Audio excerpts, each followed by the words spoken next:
Hello, in this video we're gonna check if Blackview BV6600E has the fingerprint scanner. So now let's lock our phone and let's look from all the sides on this phone. So we have two potential fingerprint scanners. The one is right here, the power key, and the other is right here. Now let's actually move to our settings.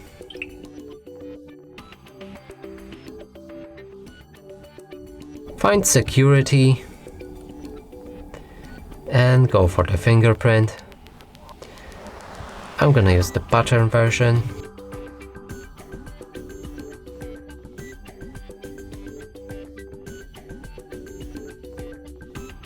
So the fingerprint scanner sensor is located right here on the power key.